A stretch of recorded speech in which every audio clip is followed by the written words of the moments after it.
What is philosophy? What is its definition?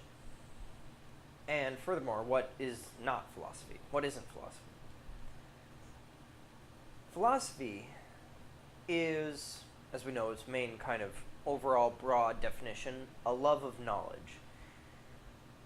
So philosophy to me means having a love of learning, a passion for learning, and a love of knowledge.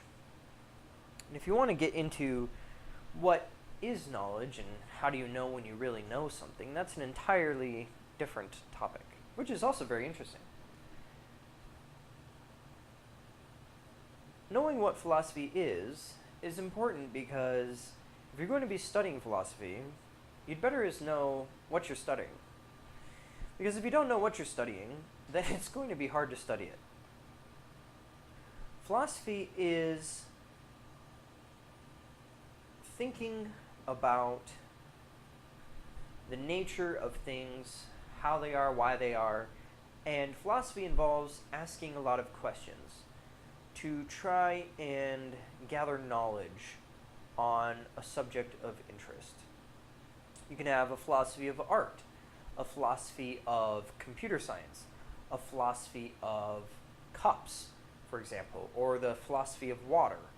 Pretty much anything can be related to philosophy, just like anything can be related to mathematics or art or pretty much any subject through which you perceive the subject lens from. And philosophy, in a sense, is important because it gives rise to knowledge related to the thing itself. And it continues on from there. So, if I, for example, have a philosophy of music, I would ask questions like, why do people listen to music? What makes music interesting? Where does music come from? How is music created? And this philosophy of music can then generate into a broad embodiment of knowledge as these different questions are answered and elaborated on. How do these things relate to one another? The art of philosophy, in and of itself, not the philosophy of art, but the art of philosophy, then relies upon really coming up with good answers for those questions. Because as easy as it is to come up with a question, it's not that easy to find an answer all the time. Especially the harder the question sort of magnifies, the harder the answer, right? And as we're asking these kinds of questions, we want to make sure that we're coming up with as good of an answer as the question demands. Hopefully better. How do we know when we're coming up with a really good answer? It's going to feel right, and it's going to require a tremendous amount of work, and it's going to require a tremendous amount of thought, and all of those things put into it then kind of come up with this output of an answer.